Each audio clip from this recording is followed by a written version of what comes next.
Preposition পদান্বয়ী অব্যয়। Preposition কাকে বলে? যে সকল শব্দ নাউন বা প্রনাউনের পূর্বে বসে নাউন বা প্রনাউনের সাথে সেন্টেন্সের অন্যান্য শব্দের সম্পর্ক প্রকাশ করে তাকে প্রিপোজিশন বলে। আবার বলছি, যে সকল শব্দ নাউন বা প্রনাউনের পূর্বে বসে নাউন বা প্রনাউনের সাথে সেন্টেন্সের অন্যান্য শব্দের সম্পর্ক প্রকাশ করে তাকে প্রিপোজিশন বলে। যেমন at, on, in, to, with, of, over, under, between, before, above, behind, by, from, after, across, etcetera. Examples: he lives in Japan. এখানে ইন হচ্ছে preposition. The book is on the table. এখানে on হচ্ছে preposition. Go to the north. এখানে to হচ্ছে preposition. He stands behind me. এখানে behind হচ্ছে preposition. We swam across the river. এখানে across হচ্ছে প্রিপোজিশন। ইন নাউনের পূর্বে বসেছে। অন একটি নাউনের পূর্বে বসেছে। টু একটি নাউনের পূর্বে বসেছে। বিহাইন্ড একটি প্রনাউনের পূর্বে বসেছে। অ্যাক্রস একটি নাউনের পূর্বে বসেছে। অতএব in, on, to, behind, across এরা প্রত্যেকেই একটি করে preposition. Kinds of preposition. Preposition কত প্রকার? প্রিপোজিশন 10 প্রকার, যথা simple preposition, compound preposition, phrase preposition, participle preposition, double preposition, preposition of time, preposition of place, preposition of direction, preposition of agent, preposition used for tools, mechanism or gadget. Simple preposition. Simple preposition কাকে বলে? বাক্যে ব্যবহৃত একক প্রিপোজিশনগুলিকে simple preposition বলে। বাক্যে ব্যবহৃত একক প্রিপোজিশনগুলিকে simple preposition বলে। যেমন in, on, to, from, by, with, over, etcetera. Examples: the book is on the table. এখানে অন একটি একক preposition. He is going to Kolkata. এখানে টু একটি একক preposition. She came from Europe. এখানে ফ্রম একটি একক preposition. I did it by him. এখানে বাই একটি একক প্রিপোজিশন। অতএব অন, টু, ফ্রম, বাই এগুলি সব হচ্ছে সিম্পল প্রিপোজিশনের উদাহরণ। Compound preposition. কম্পাউন্ড প্রিপোজিশন কাকে বলে? যে প্রিপোজিশন দুটি নাউন, প্রোনাউন অথবা ফ্রেজকে যুক্ত করে তাকে কম্পাউন্ড প্রিপোজিশন বলে। যে প্রিপোজিশন দুটি নাউন, প্রোনাউন অথবা ফ্রেজকে যুক্ত করে তাকে কম্পাউন্ড প্রিপোজিশন বলে।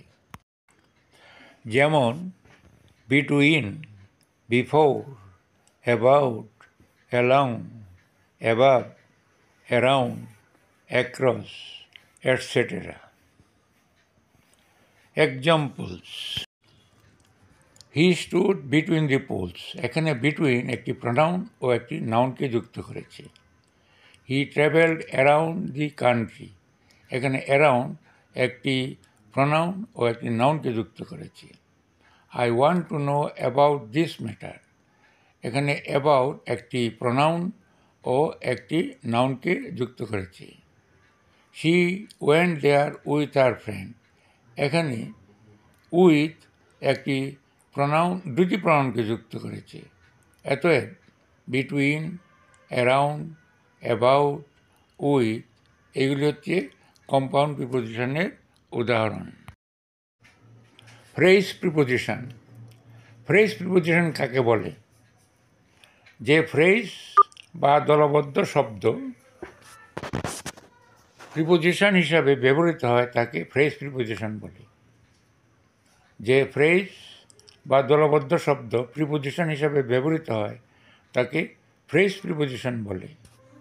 যেমন in order to, in spite of, instead of, due to, on account of, in front of, etcetera. Examples: he stood in front of the gate.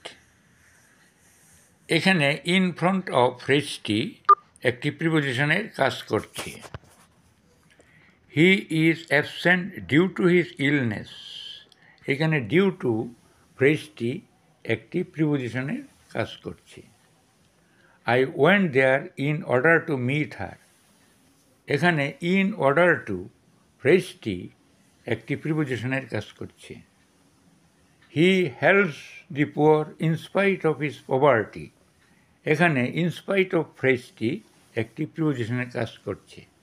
অতএব in front of, due to, in order to, in spite of এই ফ্রেজগুলি হচ্ছে phrase প্রিপোজিশনের উদাহরণ। এবার participle preposition. Participle preposition কাকে বলে? যে participle preposition হিসাবে ব্যবহৃত হয় তাকে পার্টিসিপল প্রিপোজিশন বলে। যে পার্টিসিপল প্রিপোজিশন হিসাবে ব্যবহৃত হয় তাকে পার্টিসিপল প্রিপোজিশন বলে। যেমন given, giving, pending, following, during, considering, etcetera. Examples: considering the situation, we decided not to go there. এই বাক্যে considering একটি participle. Excluding taxes, the price of the item is reasonable. এই বাক্যে excluding একটি participle. অতএব considering এবং excluding এই দুটি শব্দই হচ্ছে পার্টিসিপল প্রিপোজিশন এর উদাহরণ। এবার ডাবল প্রিপোজিশন। ডাবল প্রিপোজিশন কাকে বলে? দুইটি প্রিপোজিশন যুক্ত হয়ে একটি নতুন প্রিপোজিশন গঠন করলে তাকে ডাবল প্রিপোজিশন বলে। আবার বলছি, দুইটি প্রিপোজিশন যুক্ত হয়ে একটি নতুন প্রিপোজিশন গঠন করলে তাকে ডাবল প্রিপোজিশন বলে। যেমন within, out of, because of, from behind, etc. Examples: I finished the work within 3 days. এই বাক্যে উইথ এবং ইন দুটি শব্দ মিলে, দুইটি প্রিপোজিশন মিলে একত্র হয়েছে, তাই এইটি একটি double preposition. He is absent because of his illness. এই বাক্যে বিকজ অফ দুইটি প্রিপোজিশন একসাথে যুক্ত হয়েছে, তাই এটি একটি double preposition. You answered 2 questions out of 5. এই বাক্যে আউট অফ দুইটি প্রিপোজিশন মিলে একটি প্রিপোজিশন এর কাজ করছে। He is the master mind of all incidents from behind the scene. এই বাক্যে ফ্রম বিহাইন্ড দুইটি প্রিপোজিশন মিলে একটি প্রিপোজিশনের কাজ করছে। অতএব within, because of, out of, from behind এইগুলো হচ্ছে ডাবল প্রিপোজিশনের উদাহরণ। এবার preposition of time. Preposition of time কাকে বলে? যে প্রিপোজিশন কোনো কাজের সময় নির্দেশ করে তাকে প্রিপোজিশন অফ টাইম বলে। যে প্রিপোজিশন কোনো কাজের সময় নির্দেশ করে তাকে প্রিপোজিশন অফ টাইম বলে। যেমন at, in, on, by, etcetera. Examples: he will come at 6 PM। এখানে এর দ্বারা সময় নির্দেশ করা হয়েছে। I will go to Kolkata in January. এখানে ইন দ্বারা সময় নির্দেশ করা হয়েছে। Please come on Monday. এখানে অন দ্বারা সময় নির্দেশ করা হয়েছে। We shall reach there by 2 o'clock। এখানে বাই দ্বারা সময় নির্দেশ করা হয়েছে। অতএব এখানকার এট, ইন, অন, বাই এইগুলি হলো প্রিপোজিশন অফ টাইমের উদাহরণ। এবার preposition of place. Preposition of place কাকে বলে? যে প্রিপোজিশন কোনো কিছুর অবস্থান নির্দেশ করে তাকে প্রিপোজিশন অফ প্লেস বলে। যে প্রিপোজিশন কোনো কিছুর অবস্থান নির্দেশ করে তাকে প্রিপোজিশন অফ প্লেস বলে। যেমন on, over, in, between, under, etcetera. Examples: the book is on the table. এখানে অন দ্বারা বইটির অবস্থান বোঝানো হয়েছে। He jumped over the dog. এখানে ওভার দ্বারা অবস্থান বোঝানো হয়েছে। Put the ball in the box. এখানে ইন দ্বারাও একটি অবস্থান বোঝানো হয়েছে। He stood between Ram and Shyam. এখানে বিটুইন দ্বারাও একটি অবস্থান বোঝানো হয়েছে। অতএব অন, ওভার, ইন, বিটুইন এইগুলি হচ্ছে প্রিপোজিশন অফ প্লেস। এবার preposition of direction. Preposition of direction কাকে বলে? যে প্রিপোজিশন কোনো কিছুর দিক নির্দেশ করে তাকে প্রিপোজিশন অফ ডিরেকশন বলে। যে প্রিপোজিশন কোনো কিছুর দিক নির্দেশ করে তাকে প্রিপোজিশন অফ ডিরেকশন বলে। যেমন left, right, over, beneath, on, etcetera.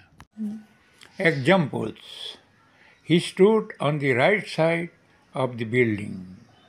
এখানে রাইট শব্দটি দিয়ে বিল্ডিংয়ের কোন দিক তা বোঝানো হয়েছে। Keep to the left side of the road. এখানে লেফট শব্দটি দিয়ে রাস্তার কোন দিক তা বোঝানো হয়েছে। Now we are going over the bridge. এখানে ওভার শব্দটির দ্বারা ব্রিজের উপর দিক বোঝানো হচ্ছে। There is a mango beneath the tree. এখানে বিনিথ শব্দটির দ্বারা গাছের নিচ বোঝানো হয়েছে। অতএব রাইট, লেফট, ওভার, বিনিথ এইগুলি হচ্ছে প্রিপোজিশন অফ ডিরেকশনের উদাহরণ। এবার preposition for an agent. Preposition for an agent কাকে বলে?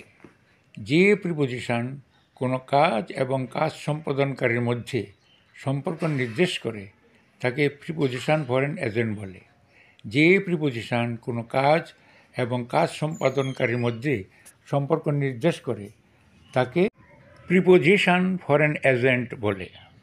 যেমন উইথ, বাই, এটসেট্রা।